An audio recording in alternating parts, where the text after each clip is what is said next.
This is commando podcasting right here, man.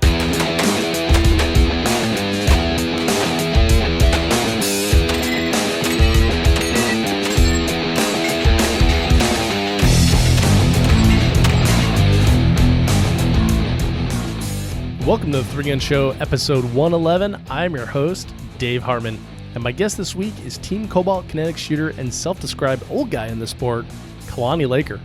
But before we get into the interview, I want to thank you for downloading and listening to the show. The 3 Gun Show is a weekly podcast where each week I bring you an interview featuring one of the many awesome personalities in 3 Gun, and we talk training, gear, match strategy, funny stories, and just generally have a great time. If you like the show, there are multiple ways of supporting the podcast, including using our affiliate links when you shop at Brownells, Amazon, Cabela's, and Optics Planet. Just go to 3gunshow.com/support for the links. And a quick reminder, if you listen in real time, registration for the 2017 Colorado 3-Gun Championships presented by Burris Optics opens up February 6th. Sign up at soco3gun.com, that's SOCO3gun.com, using the code 3GS2017.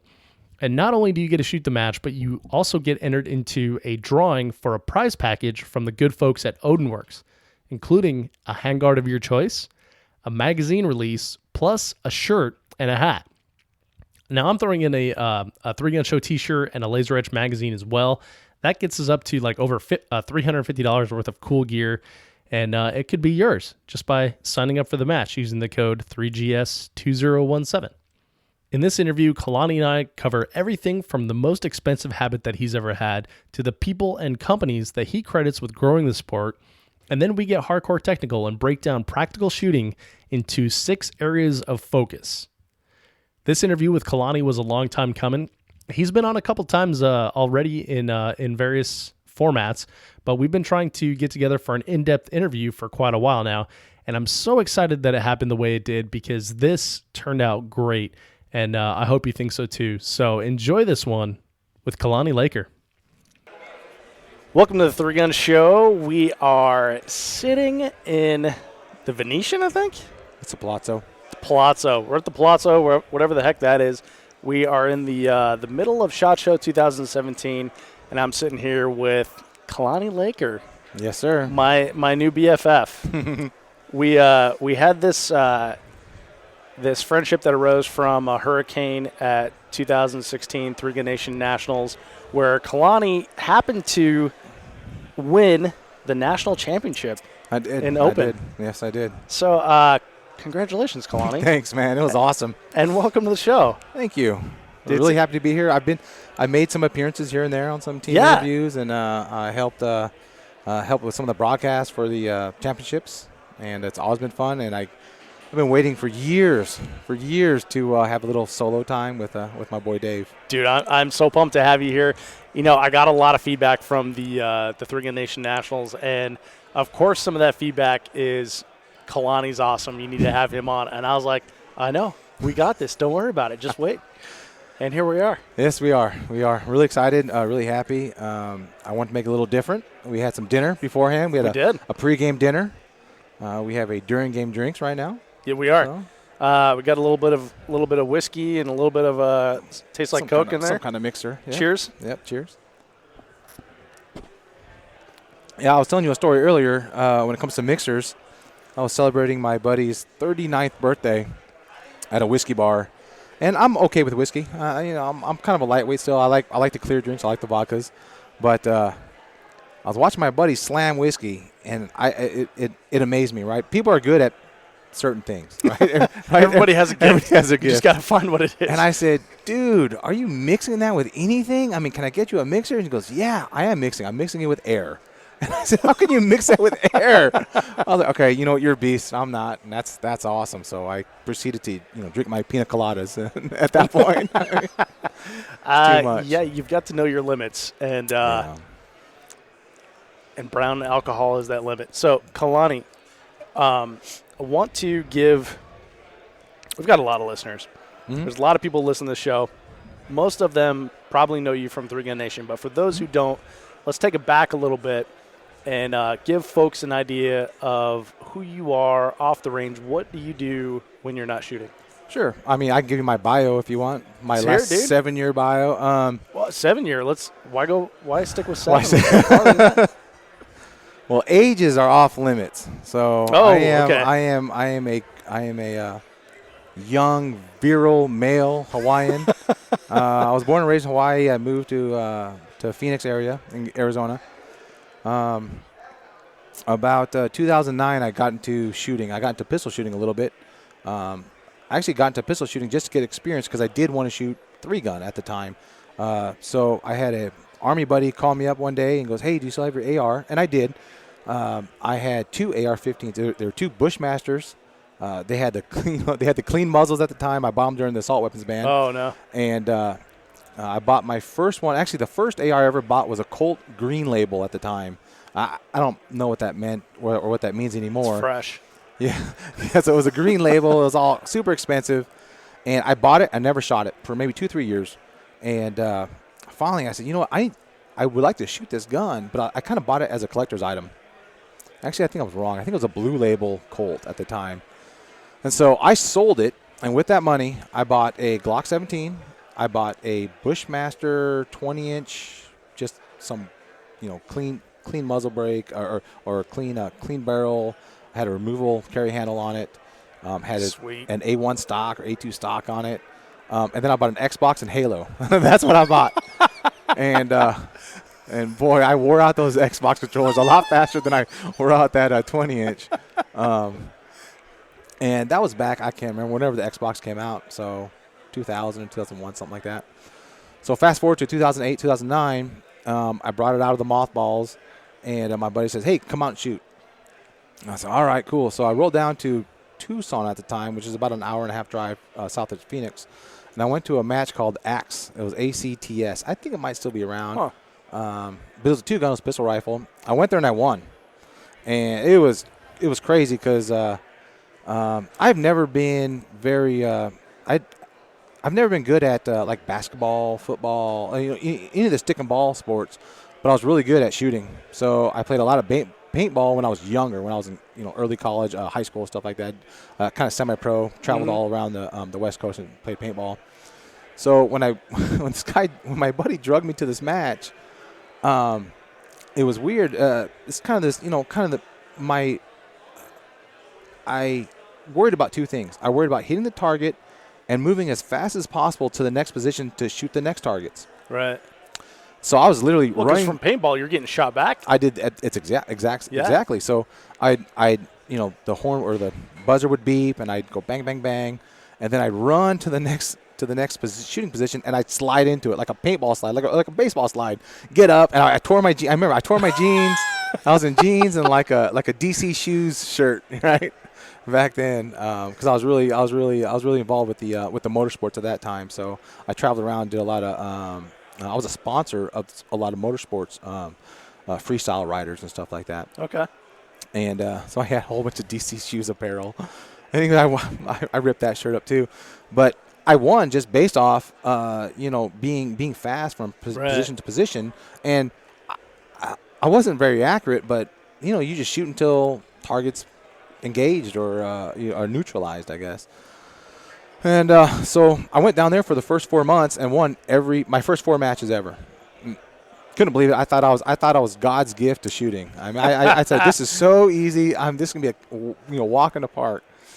And then my other buddy up in the valley said, "Hey, you're doing really good. You need to go to Rio Salado." And I was like, "All right, cool. Yeah, I'll go there too. I'll go smash faces over there." Even closer, dude. I get crushed. I go there, and I get so annihilated and beat down, and it's what I tell people nowadays when I travel, and they're like, "Oh wow, dude, you're from Mesa, you shoot at Usury or Rio Salado," and I was like, "Yeah," I said, "It's a gauntlet. It's a nowadays." So I'm gonna digress a lot. Digress, bro. All right, so we got all kinds of time nowadays.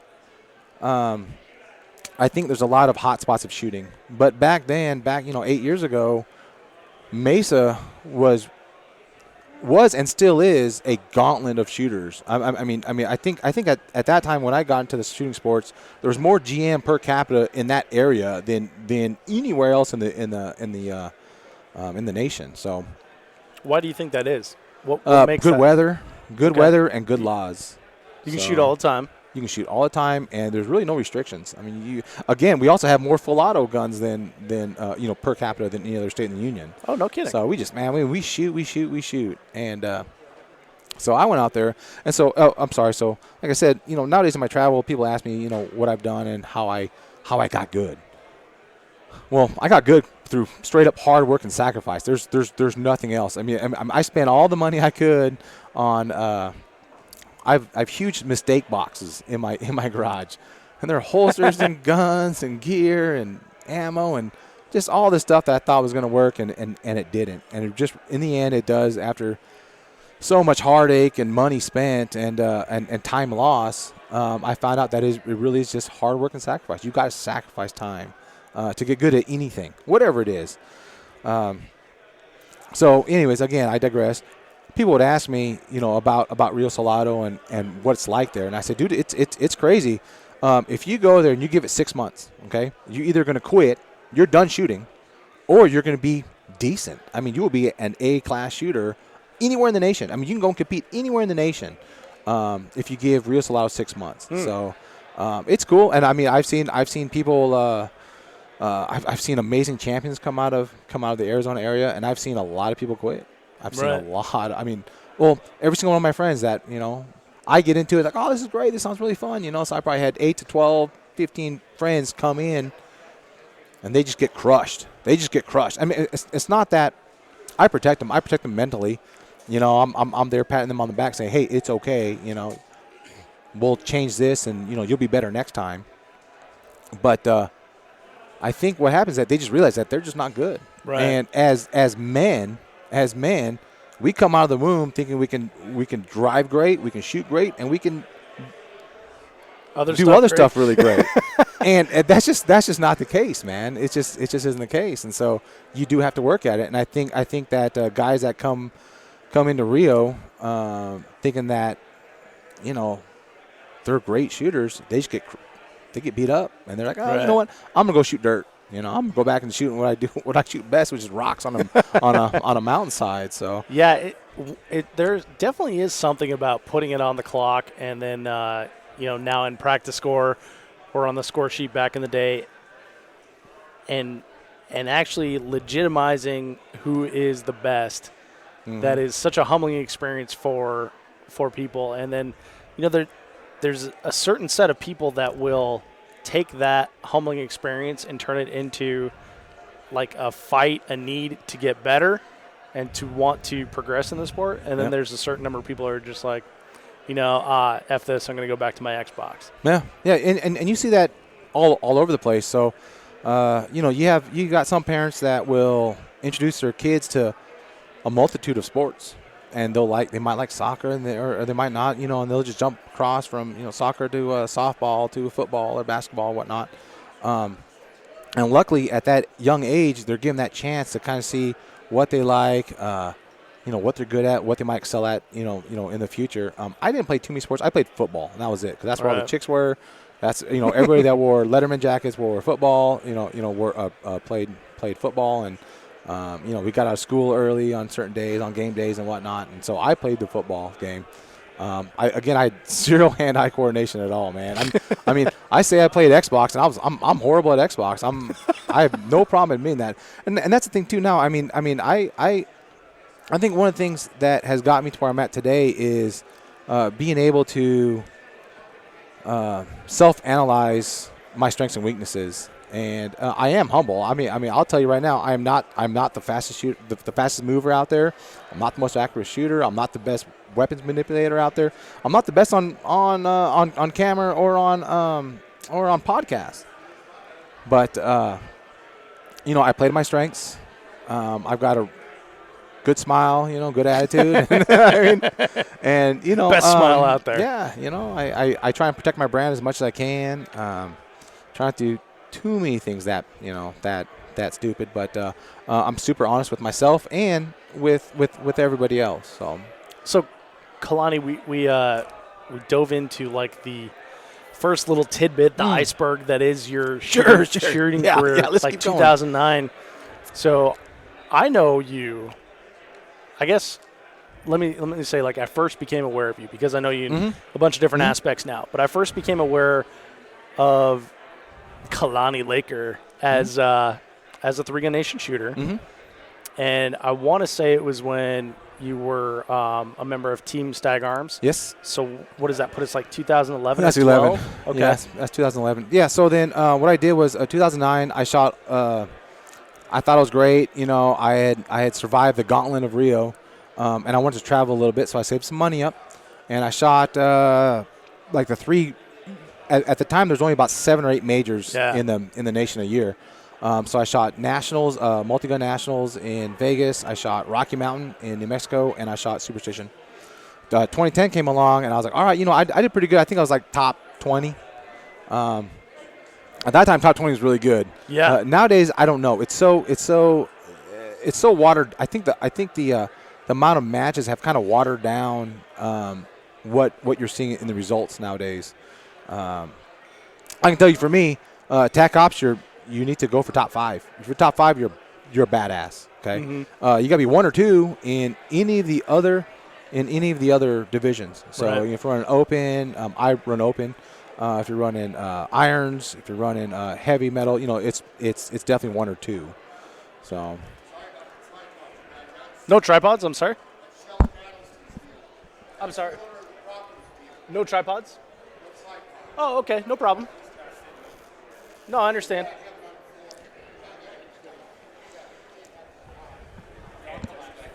that's odd, huh? It's probably a tripping hazard.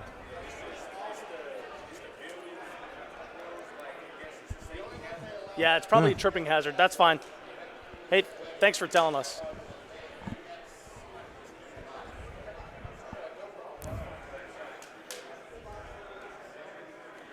So, Kalani, Yeah, buddy.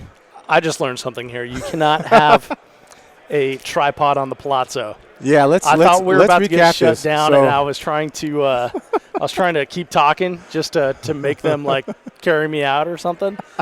But it turns out their only objection, it's 2 security guards, right? Just came up, and they hand waving attacked guy, yeah, and which is our sound guy. I had my shirt off. I was ready to rumble. I thought Yeah. we were gonna drop dogs. Well, you mentioned the Affliction shirts earlier, and so I knew that some shit was about to go down.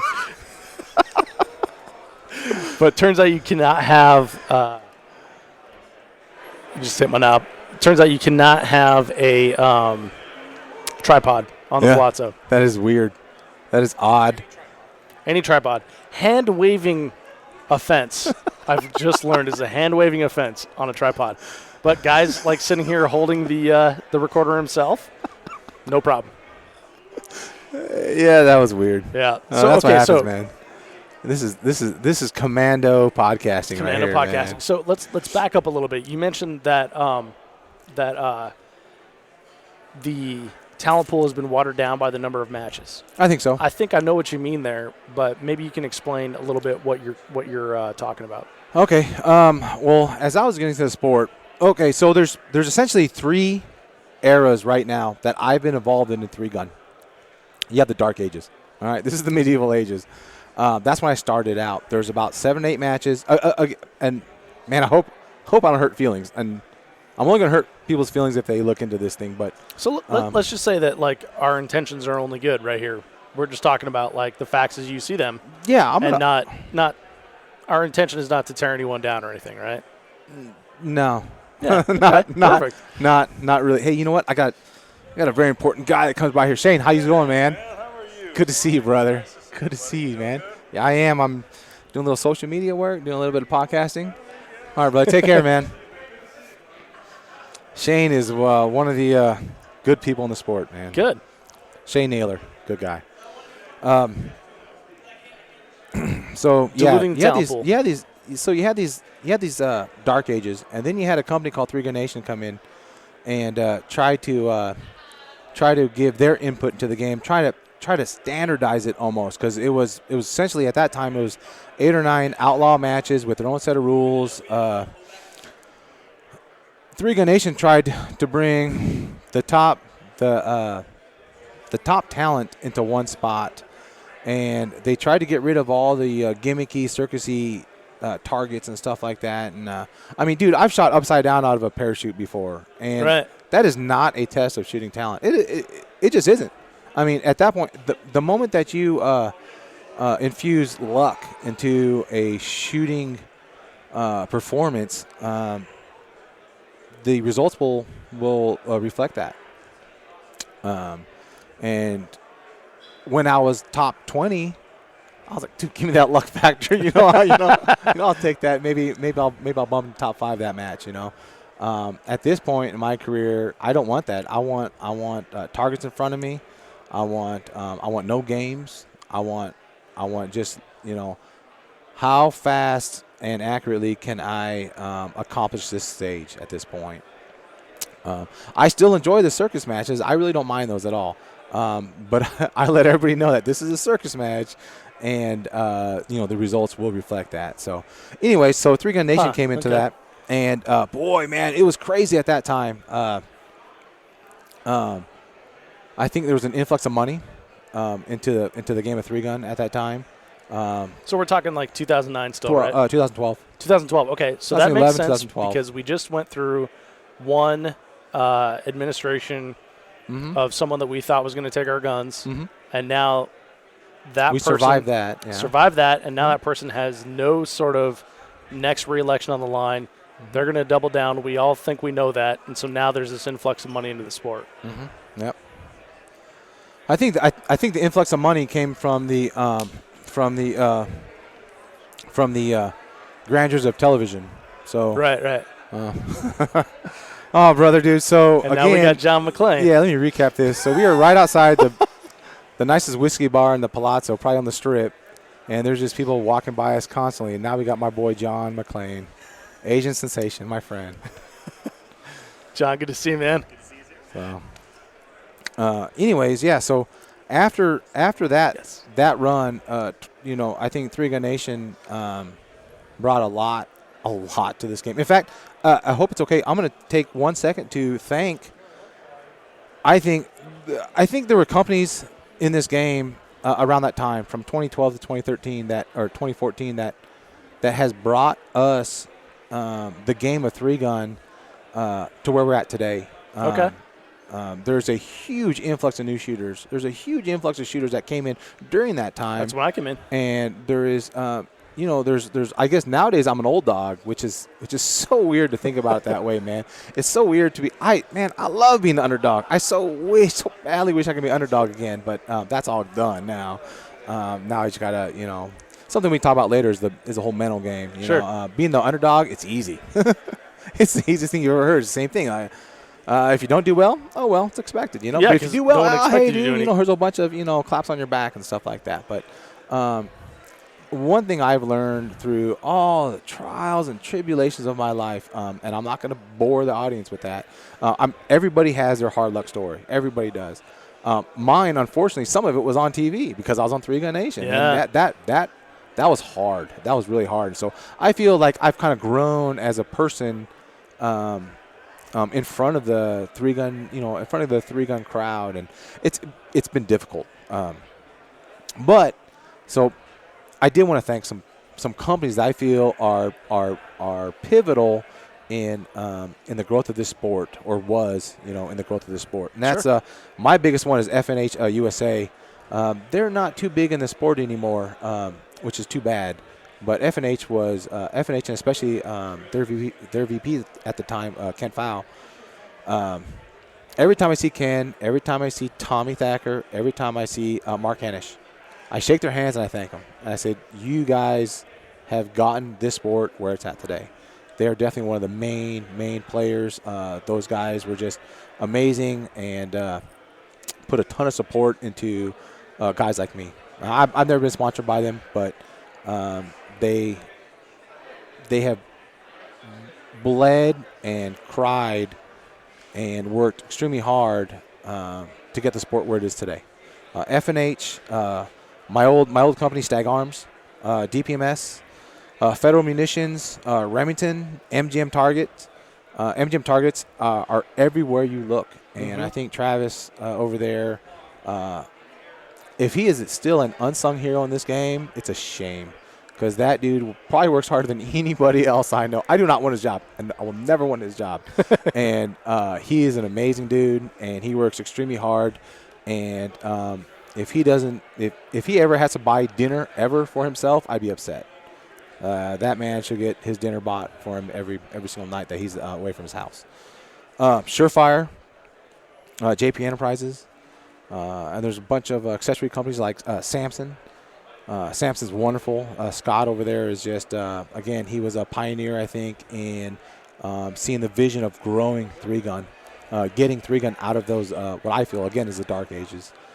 Yeah, that's it. Sorry. That's totally cool, dude. And I actually don't think, other than MGM, is only, like I said, I don't want there to be any bias. I think MGM is the only current, sponsor that I might have that of those list of companies. But those companies were really big back in 2012, 2014.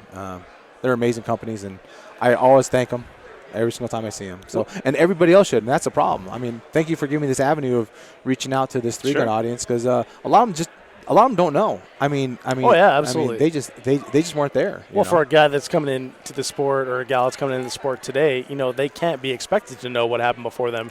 And that's one of the cool things about the show is we can always talk to, shooters that have been there and done that and see the type of experience that was there. But one of the things that you mentioned when you talked about those companies is all the people that are at the top that saw that vision, that supported the sport, and I think it all comes back to like the love of a few people for this game, and then they throw their company's support behind it. Sure. Yeah. Well, so you make a great point in that. So when 3-Gun Nation had this idea of doing the Pro Series, okay, they took the top 50 shooters that they felt were, you could shoot your way into the Pro Series, that they felt, and they would try and put them on a level playing field. Well, unfortunately, you had like guys like Mike Voigt, Jerry Mikulek, and Clint Upchurch, and they're straight open shooters. Okay. Yeah. And now these boys got to run with the guys that have been running tactical equipment for 4 or 5 years, or their whole career. And so now you got Jerry and Clint, weak hand loading. The old school weak hand loading.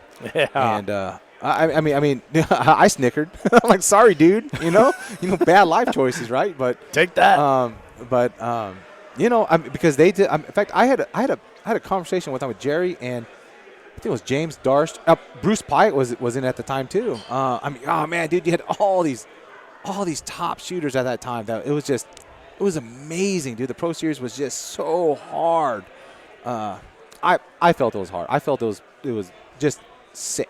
Right. And we had a lot of guys at that time come in and just get washed out within a day. Like, sorry, man. I mean, you think it's cool, you think it's fun, but I'll tell you right now that half of us are in the truck crying. We're sitting there just shedding tears and trying to figure out how we're going to call the woman at home and tell her that we lost again. I mean, it was definitely tough. But I think there's a lot of sacrifice back in those years. I'm sorry, I should have thanked 3-Gun Nation too, because they were really the vehicle for really advancing 3-gun to the proportions that it's at today. So yeah, I mean, I'm at SHOT Show, dude. I'm at SHOT Show as a freaking 3-gunner, man. Yeah, well, and like we discussed during dinner, that's how I know a lot of the 3-gunners. That's how I chose like the first people to be on my show is people that I had seen on NBC Sports, Outdoor Channel, whatever they were on at the time, on 3-Gun Nation. I knew them as 3-Gun Nation pros. So it's they definitely did build the careers and like you said, the brands of a lot of shooters. Yes. And I think that there is definitely a lot to be said about the game now, post 3-Gun Nation integration. Yeah, and that's even in the outlaw matches, you see a lot of things being instituted that, like you said, more equity based, less less gimmicky, less, you didn't see that target we hit over there, har, har, har, you know? Yeah, well, I think so. That's the third era of the 3-gun that I've been in. It's not post 3-gun nation, but it's post 3-gun nation's starting influence in the game. So you can see it spread, and I think that combined with social media has definitely changed the game. Sure. That's another point too that we can bring up. Oh my gosh, we're just going to digress like crazy. You look at the speed at which shooters are able to come into the game and excel. That was unheard, dude. I'll tell you right now, brother. There was like when I got into the sport, there was Brian Eno's forum. Yep. And there was, I think, like maybe 2 videos on YouTube. That was it. That was all. On YouTube, there was something by Kurt Miller and Mr. Weekend at the time, and there was a video called I don't know if it's still on there, but it was the European Rifle Championships, and it had Daniel Horner, Robbie Johnson, Kurt Miller, Kelly Neal. Oh, dude, someone's going to hate me for not mentioning their name. Well, all I did when I got into the game was I watched that video over and over again, and I critiqued their stances. I critiqued their, weapon usage, how they set up the rifle, how they engage targets. I was really analytical, and I still am. And then you got on YouTube, and not YouTube, but you get on Eno's forum. And every day it was like, God bless Pat Kelly and God bless Kurt Miller, because those 2 dudes, they gave of themselves and their knowledge to dudes like me. Yeah. I mean, we had no idea what was going on, man. There was, you had your top 20, and if you want to break into that top 20, it was tough. I mean, I know that when I started, from the time that I started till 2013, there was maybe like 3 new dudes. I mean, that was it. There was not many new shooters that would come in. And then, you fast forward to, mid 2013, 2014, where you all of a sudden you have an influx of super fast dudes that, that's kind of what I did at that time when I got into it. But, they use their speed, and then they were able to collect all their knowledge on Enos or YouTube or social media. I mean, nowadays, I can't open up IG without seeing a new drill or without seeing some dude – so look how fast I am with shotgun, blah, blah, blah. Hammering it out. Like that. Oh, dude. Well, the cool thing, though, Kalani, is like we as shooters and just, like society in general, like we build on the shoulders of giants, right? Mm-hmm. So the Pat Kellys and the Eric Millers, Kurt Millers, the those guys before us, they pioneered all that stuff. Mm-hmm. They taught us the way. Mm-hmm. We get to refine it, make it better, do it our own way. But without them, we wouldn't be where we are. Like, just look at Jansen Jones, Rob Romero. Uh-huh. So I've got both the Noveski videos on DVD. Mm-hmm. I don't have a DVD player, but I still huck them around. But those were gold, man. Those were gold. And so those were that was the type of information that I had when I first started. Sure. And I watched those again and again and again, just like you said. You watched that YouTube video. And the cool thing now is that people can learn from you. People can learn from other guys in the sport that learn from Robin Jansen, stuff like that. Yep. It's just like the amazing thing, and we just get better and better as a sport. Mm-hmm. Yeah, dude. I mean, definitely the skill level has – man, I don't know. I'm really pessimistic. I don't think the skill level is raised. I think just the techniques have just been dumbed down to the point that it's a non-issue, and it is so mental nowadays. Right. Oh, okay. So for instance, shotgun loading. I can remember going to a local match and praying for a 16-round shotgun stage. Oh yeah. Anything past 9 rounds, I'm gaining a second or 2 for every 4 rounds loaded. At anybody in the state of Arizona, I laughed. And I mean, it was great. And that weekend shotgun skill didn't come easy. I spent, I think it was like 3 weeks every day, 2 hours a day. Mm-hmm. It got to the point where I can hold the gun up, and I would get on my knees in front of my couch and hold the front of the gun up, just just to keep loading, just keep practicing the weekend Just the action load. of the loading, yeah. Oh man, it was just.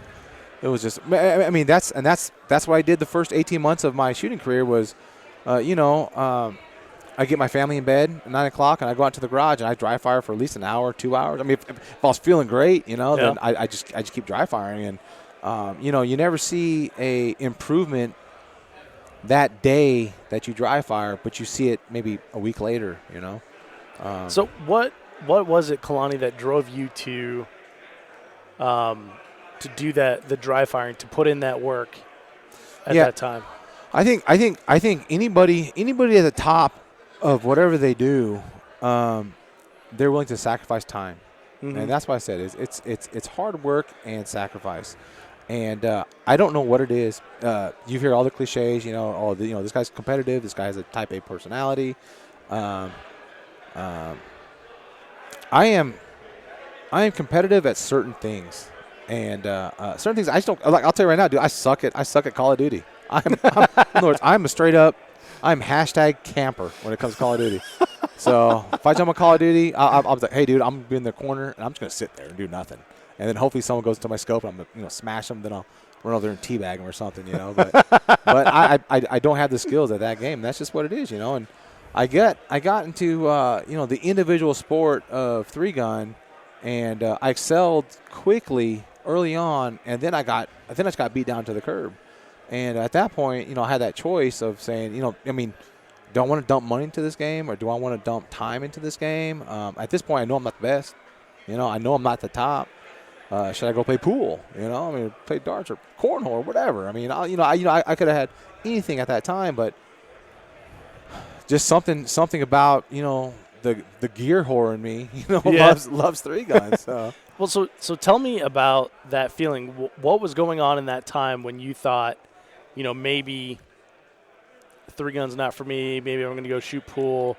Sure. Maybe I'm going to start ballroom dancing. Yeah. Well, so for my career, I came into it at the top, and then I get beat down because the first 4 matches, right? First 4 matches I shot, I win. I ran away with it. I ran away to the point where, like I said, I'm not very good at street basketball, but holy crap, I can talk smack. And so, man, I left that range just pissing people off, and it's like, dude, I can't believe you're a professional. What? Because I just crushed you, And yeah, I just talk a lot of smack, and I really enjoy being good. Everybody likes what they're good at. Yeah. So then I move, over to Rio Salado, and it's eye opening. I'm beat down. I'm calling my friends, in between stages, saying, "Why am I here? Are you guys out drinking right now? Because I love to go watch a football game with you or something." And I think for me, maybe it was that glimpse of greatness, and it just really drove me. And I said, you know what, I know what to do, and that's the thing too. That's the thing with with games with all of these high level games. It can all be broken down into really manageable skill sets. And that's really what I did. Was I was really super anal about it, and I broke down practical shooting into 6 different aspects. And, depending upon the match I was going to, or depending upon where I was deficient at, that's what I'll go train on, or that's what I dry fire on. And it just became an obsession. I think it's really funny because we talk about it, me and my buddies, or me and my shooting buddies talk about it, where, dude, everybody at the top is kind of weird, man. All of us have just a little quirky personality. For sure. And I think it's that quirkiness that I think if we're all just super mellow, then didn't care, well, we wouldn't be at the top of the game. You do have to care. And not only that, but you gotta put yourself into a position where, man, you get humbled, If you're afraid to face defeat, then you'll never be able to push yourself or put yourself into a position, to succeed. So I'll tell you right now, when I freaking win, I win because I'm a badass, And if I lose, it's because I make mistakes. And right. I will, I go to bed easy at night, every night. Close my eyes. I'm like, yeah, I did what I could do. I maybe didn't do my best, but I did what I could do, Yeah.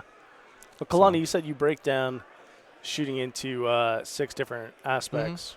Yeah. Can you tell us what those 6 different aspects are? Dude, this is a secret sauce. This is like KFC's, special seasoning. Oh man, I know. better make sure the tape is rolling here. We can charge per listen or something. Should we tease that and then put that behind a paywall? So yeah, years ago I did break it down. I actually wrote it down just for this. So what I did was I break it down into 6 different aspects of practical shooting, and again that can be broken down. Whether it be 3-gun, whether it be IDPA, IPSC, USPA, pistol, hunting, LE, dot mill, self-defense, home defense, whatever it is. But there's pretty much 6 aspects for me, and in order of importance, you have accuracy, you have weapons manipulation, you got target transitions. You got entry-exit movement, shooting on the move, and then positional work. Those are the 6. And so, again, back a long time ago when there were distinct outlaw matches, each of them asked or called upon a certain aspect. Mm-hmm. So I think the easiest ones to kind of nowadays, I think for current shooters, you could put Rocky Mountain as a positional game versus something like multi-gun nats or superstition as more of a target transition game. And so when I go to superstition, when I'm prepping for superstition, dude, I don't do any barricade work. I don't do any prone work. I don't do any of that stuff. I do shooting on the move. Not really. Actually, that's a lie.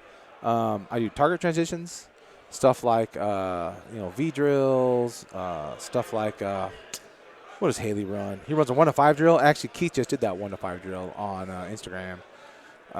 So I do a lot of just trying to get your target speed up. And I do a lot of entry and exit movement, because especially something like superstition and MG Nats, you're going to have targets appear and disappear depending upon your position. So you want to be able to have the gun up and ready to shoot as you enter that position. Yeah. And then you need to get out of that position as soon as you're done solving that problem at that position. You need to get out of there. You're wasting time. Every tenth of a second you're still there after you've neutralized the last target. It's just a waste of time. So, but versus Rocky Mountain, dude, I live on the ground. I live on the ground. I live by trees, barricades, couches, cars. I mean, whatever Stairs. it takes. Yeah, dude. All the wonky positions that Rocky Mountain is going to put you into. So, 2 totally different games. And I don't practice at all. Like when I go to Rocky Mountain, I don't do any shooting on the move. Rarely do any entry exit. So it's all at that point. I do a lot of positional and a lot of accuracy work. So that's what I do. So that's how I break it down. And then when I train people, I got essentially I have 6 drills. Each one is going to be biased towards that aspect. And I just kind of go over all of it with them.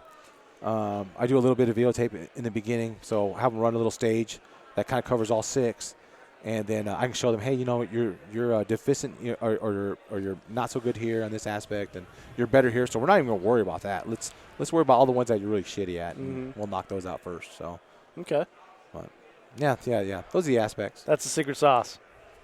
Dude, if you do that, I mean, you can go out there and just have like shooting masturbation and just shoot, 300 rounds of pistol every day at like, I don't know, an MGM half IPSC at 25 yards. And that's cool, dude, but It's good for Instagram. guess what you're doing? You're doing accuracy. It's true. All right, so now you're deficient in, the 5 other aspects. So if people broke down their own shooting skills into those sections, I think they would benefit more from their practices or their dry fires and stuff like that. So what does your practice schedule look like? If we had to go like a week in the life of Kalani, we know you have. So I got 2. I got 2 practice schedules. Okay. When it's off season or when if I don't have a match within 2 weeks, then I will get out to the range whenever I can. And I mean, it could be every day or it could be once a week. My most important thing that I do, no matter what, before I train at all, make sure my guns are running. Make sure your guns are running. Make sure they're zeroed, however you want them to be zeroed. And if I can't zero them in one day, then the next, range day is going to be right back there freaking on my belly, zeroing guns again. I hate it. I can't stand it. I'm so past that. I'm over that stuff. Yeah. I hate I just changing want the ammo. stuff to just stay there and then Yeah, not dude, have I to worry just- about it. Again, it's just another aspect of shooting that you don't want to have to worry about. And then again, so even nowadays,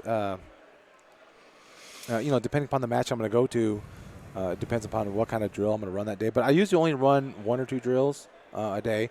I'll go out there. I always time my guns, so I'll go out there and I'll just do a mag dump. Just make sure that my dot's tracking correctly. I'm feeling good about my trigger and everything. So I just make sure that I can run my gun as fast as I can run them. And then I'll knock out a drill.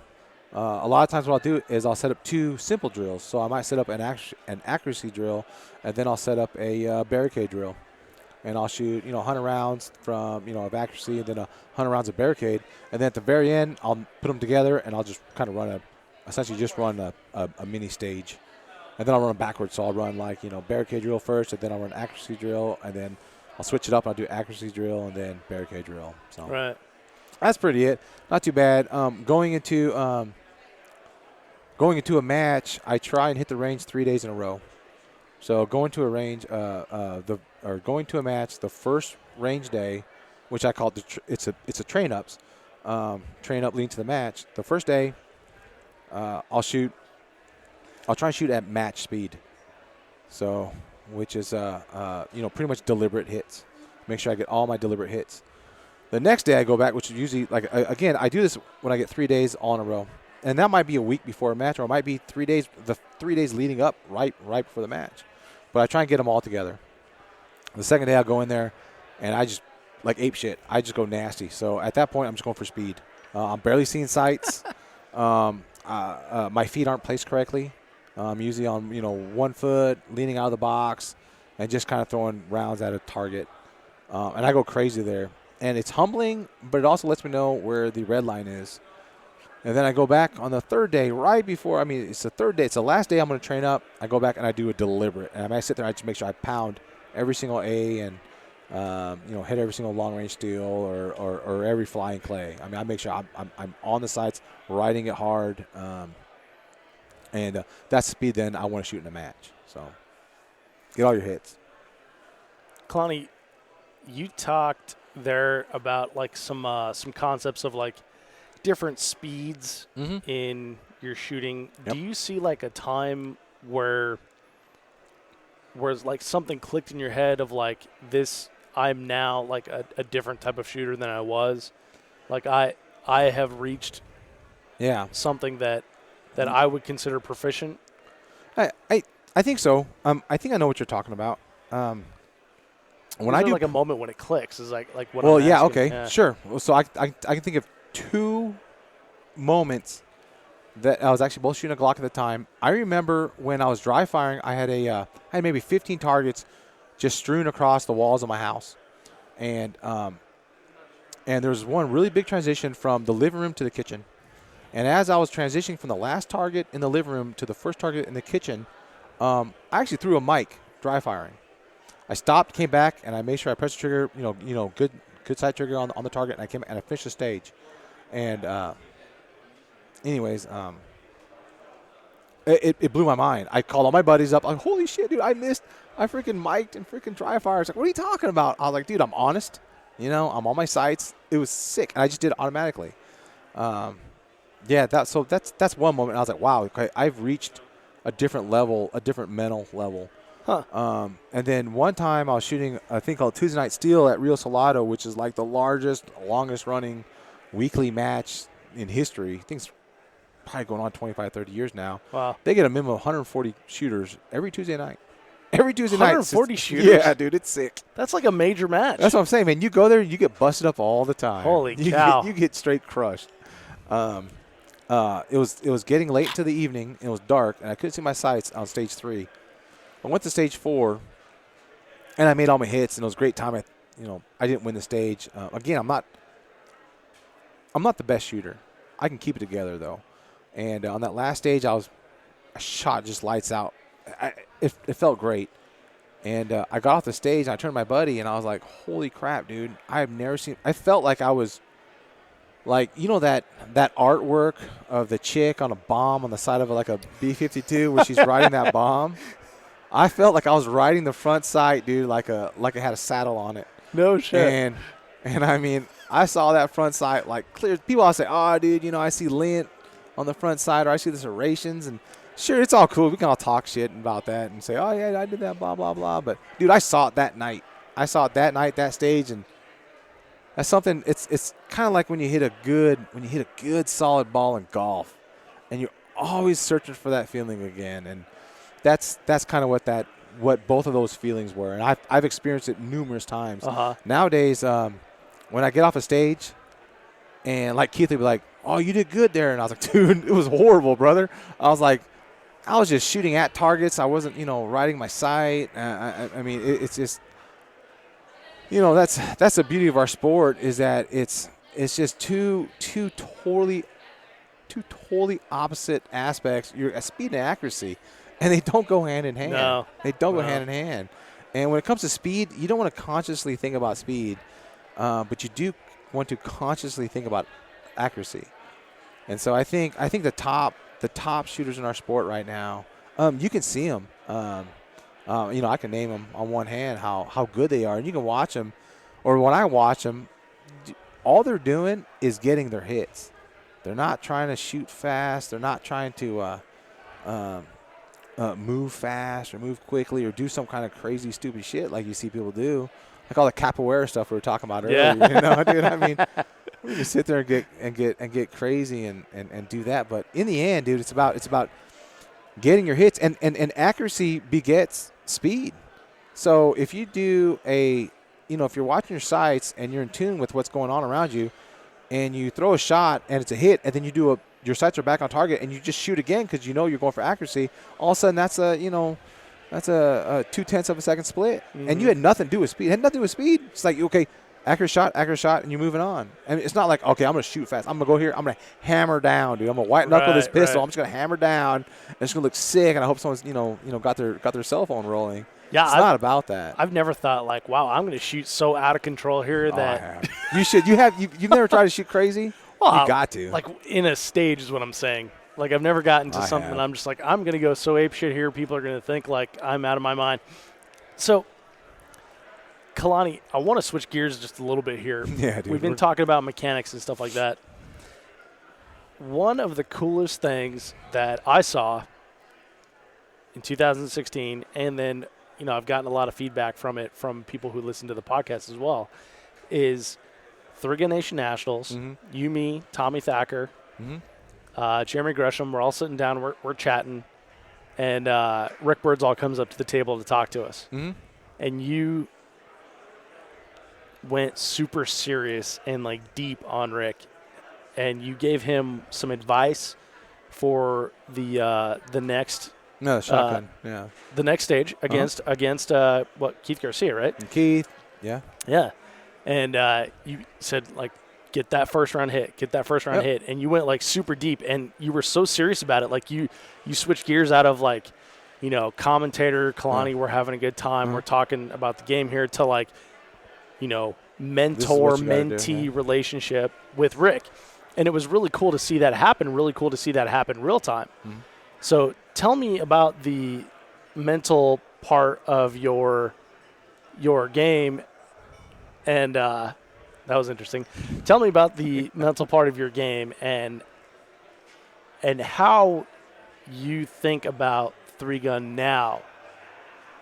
Because you mentioned earlier that it started out being all about mechanics, and now it's all mental. It is all mental. I think. Well, okay. So during that broadcast, there's a couple of them. I remember. Oh, actually, you know what? There wasn't during the broadcast. So there was two stages, prior to the championships, to the shoot-offs.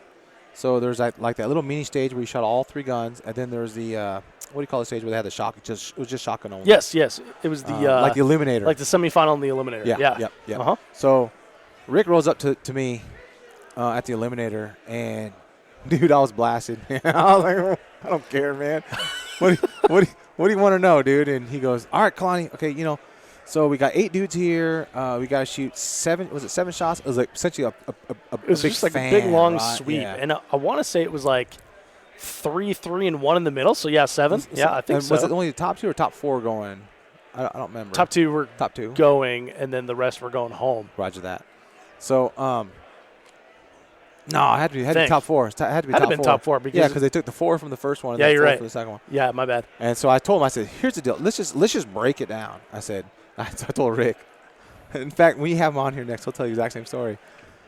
I said, dude, 2 guys are going to blow their load. It's going to happen. They're going to shoot way faster than they should just because it's all about speed, which it isn't.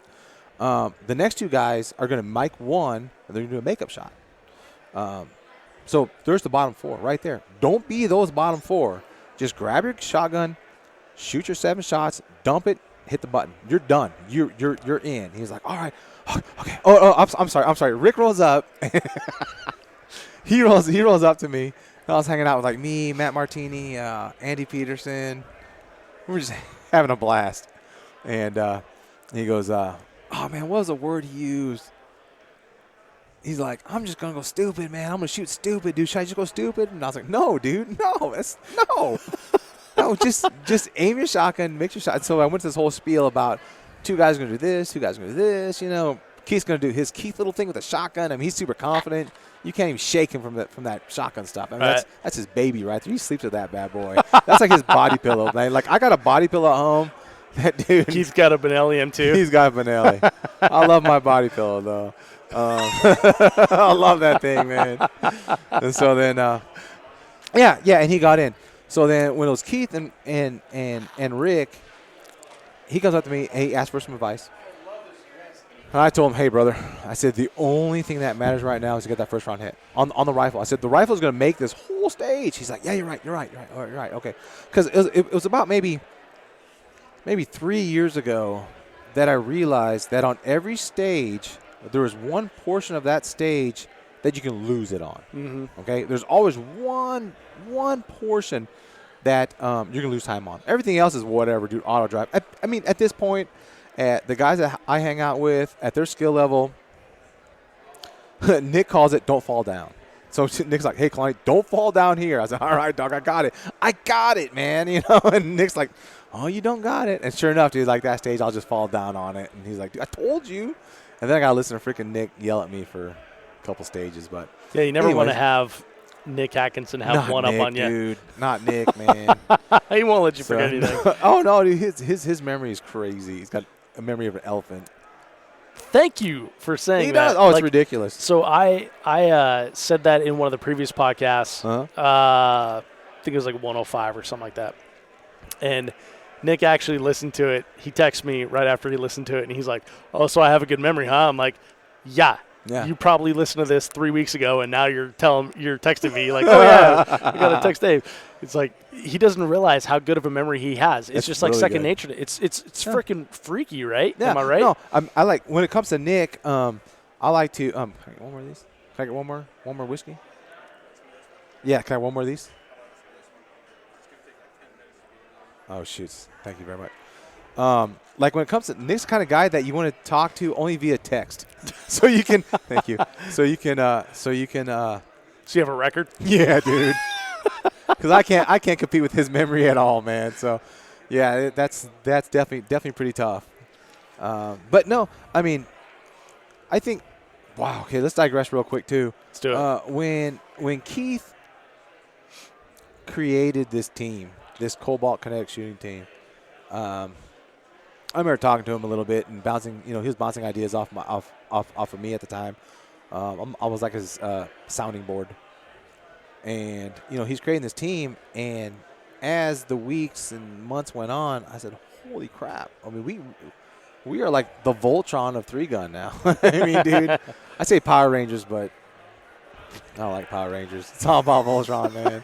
Voltron's got those mechanical tigers. Yeah, they're like commanders or lions or whatever they are. Also, yeah, whatever they come together, dude, and they're like sick. And I mean, I think that's what he created. And because you have such different personalities and skill sets on this team, and I think, you know, taken separately, it's pretty nasty. But what people don't realize until after it's all said and done is we're able to feed off each other. And again, where Rick can come to me for a certain amount of advice, I go to Keith, I go to Nick for it, and I go to Rick too. And we all kind of know each other's strengths and weaknesses, and we can really use that to our benefit.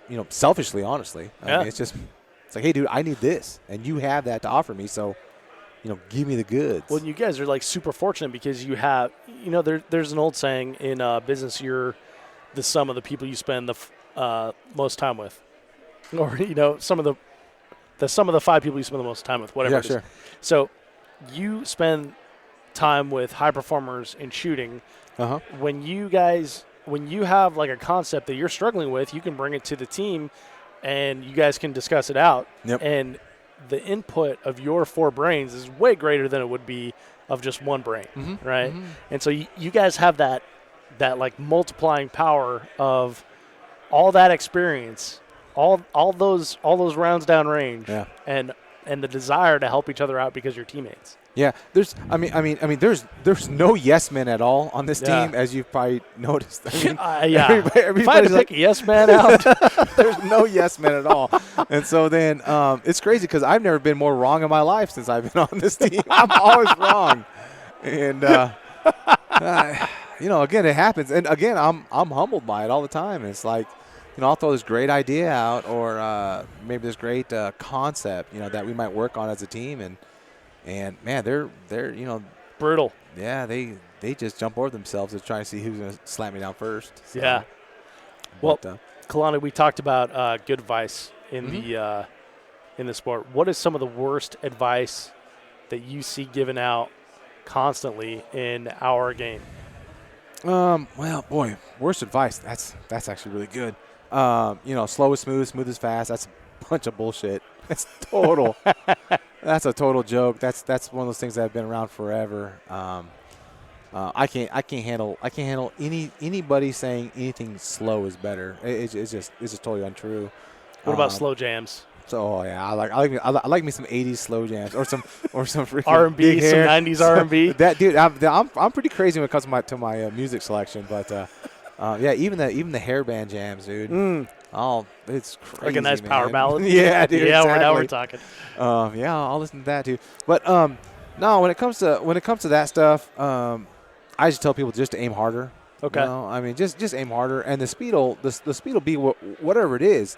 I can miss fast. In fact, I've only known 2 people that can miss fast enough to win, and that's Nils Jonasson out of Phoenix. Multiple. I think he's a world champion too now. At this point, he's a boss. And Brian Nelson. Yep. Those are the 2 dudes, man. I think I've said that on the other podcast, but it's true because sounds familiar. It must have been you.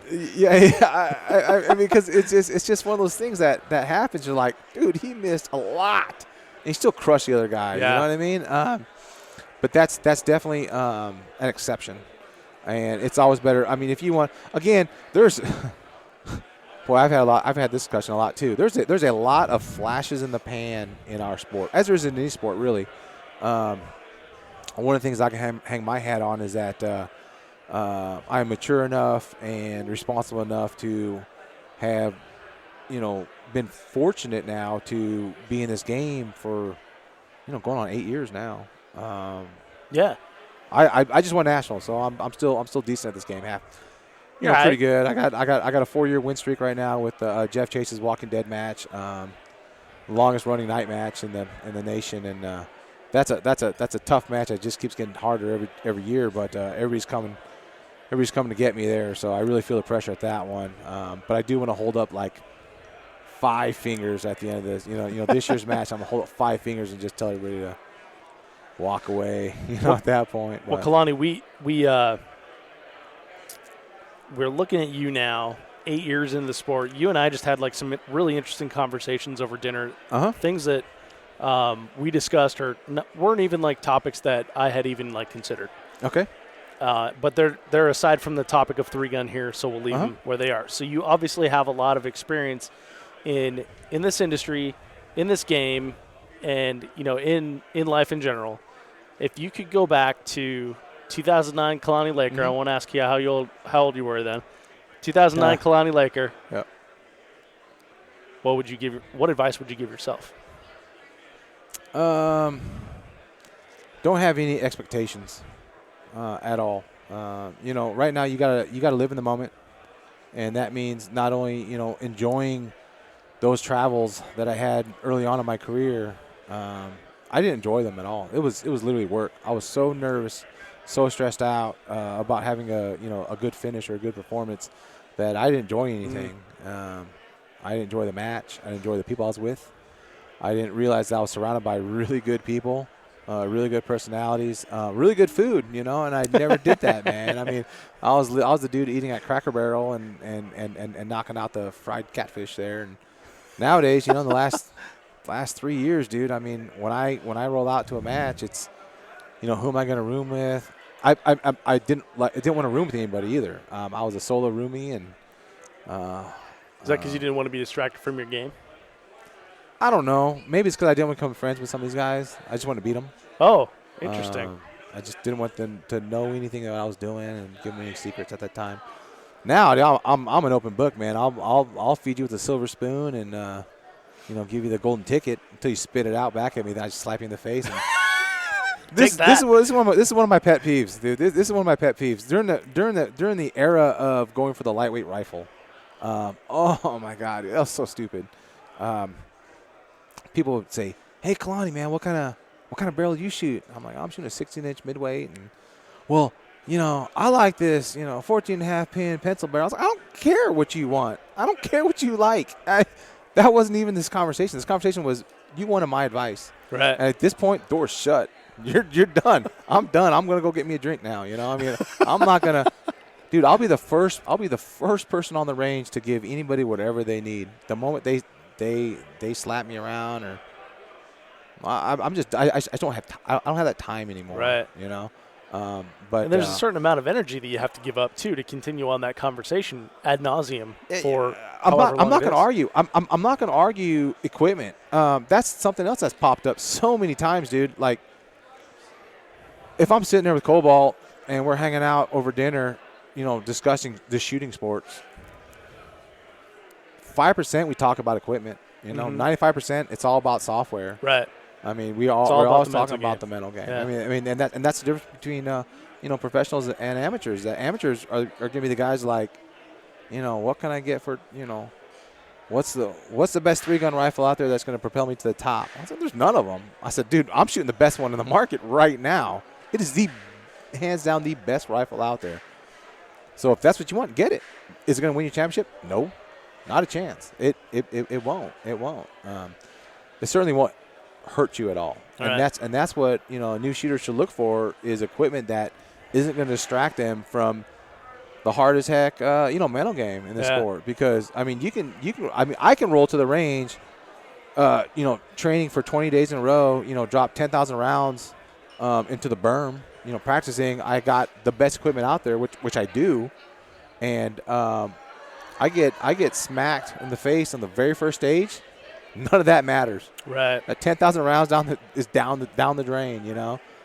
That 6 shotgun I shoot is down the drain. Doesn't mean anything at that point. All that matters is I need to get off my butt, get back on my feet, and go back to work. But most people won't. They're gonna, oh, you know what? I messed up. I'm done. Let's think about the next match already. Or let's think about how fast I can get home and get back to hotel, pack my bags, and play the Xbox. Yeah, and exactly, and get out of here. And I mean, this game is mental on all levels, and I guess that's one of my best advice. Talking about worst advice is, anytime someone tells you to slow down, don't. I mean, I'd rather watch you miss fast and figure out why you're missing fast than why you're missing slowly. But that's what's going to happen. Yeah. Because, hey, man, just slow down. Dude, you slow down. The only thing worse than a miss is a slow miss. And I see that all the time. You'll see it, dude. Watch TV, watch YouTube. I mean, watch guys. They're all ding, ding, ding, bang. Bang. Yo, dude, freaking launch rounds at that, man. You got yourself a freaking 60-round magazine on the AR. Right. I mean, that's awesome, dude. That's I don't know. That's where I come from. But the best piece of advice is get the equipment that's reliable. Number one, reliable. After that, figure everything else out. But the gun's got to be reliable. Even here, with the equipment that I run, I still test reliability every single day. Mm-hmm. I mean, every day I'm out the range, it's all about reliability. Because nobody wants to. I mean, when's the last time someone posted a YouTube of them doing tap rack bang drills on their Glock that doesn't run? Right. I mean, no one cares about that, dude. So, I mean, you need your gun to run. After that, it's just mental, My advice to 2009 Kalani would be no expectations and ride those sights, man. It's all about this whole game. No matter what, boils down to accuracy. No matter how many people are like, "Oh, dude, man, you're shooting pizza boxes at 10 yards." I was like, "Dude, I've missed a lot of pizza boxes at 10 yards, dude." Yeah, I've missed a whole lot in my career, and you really can't. Yeah, you really can't, or I can't, tell you enough how important accuracy is in this game, no matter what. And here's another thing too. When you're in the middle of a bad stage, you're gonna have someday in your career you're gonna have a bad stage. You're gonna pick up a gun off a table and the freaking magazine's gonna fall out, or you're gonna trip going to a helicopter, right? You can't say, all right, I'm gonna make up time on this stage, or I'm gonna game this stage out and run outside the fault line, or I mean you just can't. There's nothing you can do when you're in the midst of a bad stage other than rely upon your accuracy. Right. So, one of the things that you do, or one of the things you should do, is run plate rack drills, where you're running, 6. I run 12 targets. When I do plate rack drills, I do 12, and the mental load that happens with you is amazing, because you'll sit there and, dude, the best shooters are going to hit all 12. The worst shooters are going to go bing, bing, bang, bang, bing, bing, bang, bang, bing, bing, bang, bang. Or they're going to get 7 hits and then 12 misses. There should be no difference between the first shot and the last hit. And it's exact. You're doing the exact same thing. There's nothing different between the first target and the 12th target. Nothing. Right. So except for your head, there's nothing else the same. So, or nothing else different. So it's all mental. And when you're running plate rack drills and you start throwing mics in the middle of it, you can't speed up. You can't speed. You just need to go back and just just worry about that accuracy. Fall back on the accuracy. That's the number one skill in this game, for sure. Well, Kalani, we've covered a lot of topics in the little time that we've talked here, man. Yeah, sorry. No, it's totally cool, man. And I know the audience is going to dig this as well. Unfortunately, we're kind of working toward the end of our time here. Cool. And I have a couple last questions for you. Okay. One, where do you see the sport of 3-gun headed? I think it's still moving forward, for sure. And the reason is because the influx of new shooters. Mm-hmm. And as long as we keep getting new shooters into the game will always have this feeling of freshness. And so I'm a huge proponent of bringing out your friends, bring out your spouses, bring out your family members, get them out to the range, and get them shooting. The beauty of 3-gun is that there's a match for any style you want. Yeah, for sure. So you don't got to go beat yourself up and do a match that you don't like. If it's a fast match and you don't want to move, then don't do it. And if you're super, if you feel that your best your best skill set in the game right now is fast footwork, then go to the fast matches. Yeah, absolutely. Go to wherever you're gonna, you're gonna get that quick return. You know what I mean? I mean, no one wants to go to match. It's like, oh, it's 45th, man. That was hard. And when you can go to a next match 2 weeks later where you're gonna finish in the top 20, and this game is it's ever evolving right now, and jump on YouTube, jump on the social media, follow all the top shooters and listen to the 3-gun show. Absolutely listen through. Well, especially now that I have my own episode, I should probably listen to it twice. Listen to it twice. Download it twice, dude. Delete it and then download it again. But yeah, dude. I mean, I guess that's my point though, is that there's so many avenues right now of getting knowledge that wasn't there previously. Yeah. I mean, it's so sick, and almost every top shooter out there will bend over backwards for any other shooter out there. So I mean, I've shot 2 nationals ago, not this nationals, but last nationals, I shot with everybody else's guns. I mean, I didn't shoot with any of my own guns. I remember that now. It takes a village for a Kalani to shoot. I remember that. You said that. Yeah, Holy dude. cow. I shot the whole match with other equipment. Yeah, that's crazy. Yeah, so I mean that just happens. I mean, and dude, that was literally maybe 30 minutes before the match started. I was like, you know what, my gun was acting kind of funny. Let me check it out. Okay, it doesn't work. All right, it's not reliable. Right. But that thing will knock a tick off a freaking gnat's ass at 100 yards, but it didn't work. So at that point, you gotta do what you gotta do. So I shot, Keith's gun. This is all wonky, weird, dude. Keith. He chases gear, dude, and it's funny because I'll say that, and he's the only guy who I will allow chase gear because, dude, guy's always right. Yeah, that boy's always right, man. I mean, he is at the forefront of innovation in both technique and hardware in this sport. So, I'm real privileged to be his friend and his teammate. So, awesome. And he introduced me. Oh, he's horrible. He introduced me to a thing called A5 Wagyu beef, cooked on a stone. The most expensive bad habit I've ever gotten now. So you had that for dinner just a little bit ago.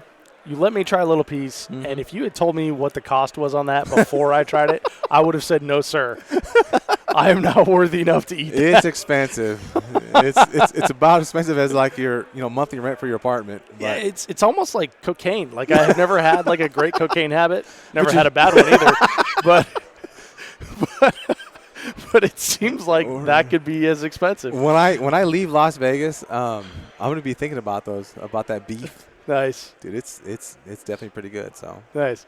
Well, so other than the beef, let's give a final thought to the audience here. If you could leave them with like one message, one piece of advice, something for them to mull over, what would it be? Oh wow, man, I feel like I've given too much advice, honestly. Dude, this gold, man. This episode, but I'm looking at my audio engineer. I'm like, you better be getting this. My advice, from what I understand nowadays, again, is to enjoy right now. Don't be that dude who's working hard at night, every night in the garage saying, you know what, a year from now I'll be better. It doesn't matter. Get out there and shoot. Get out there right now and enjoy the day. Enjoy the food. Enough fast food, man. We got to get rid of these fast food restaurants and have people with like good palates.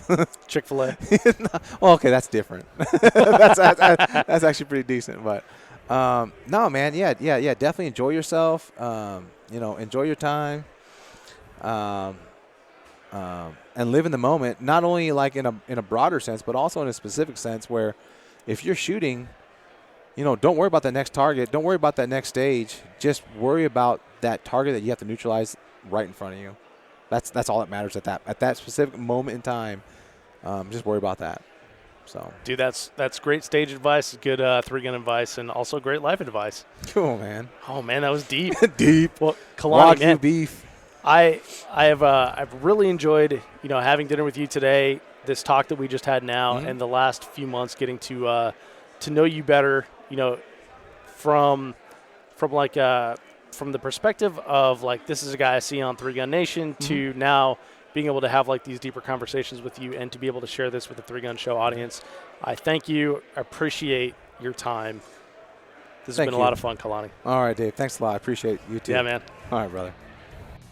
All right, guys, before you head off, be sure to check out the show notes at 3gunshow.com/episode 111 for podcast support links and for show notes, including links to the registration for the 2017 Colorado 3-Gun Championships presented by Burris Optics, which opens up February 6th. As a reminder, when you sign up using the code 3GS2017, you not only get to shoot the match, but you also get entered into a drawing for a prize package from the good folks at Odinworks, including a handguard of your choice, a magazine release, plus a shirt and a ball cap. Now, I'm throwing in a 3-Gun Show t-shirt and a Laser Etch magazine as well. Over $350 worth of cool gear, and it could be yours just by signing up for the match using the code 3GS2017. And if you need anything to get ready for the 2017 3-Gun season, check out Odinworks because we support the companies that support 3-Gun, and Odinworks definitely supports 3-Gun. As always, thank you so much for downloading, listening, and subscribing to the show. I'm Dave Hartman, and I'll see you on the range.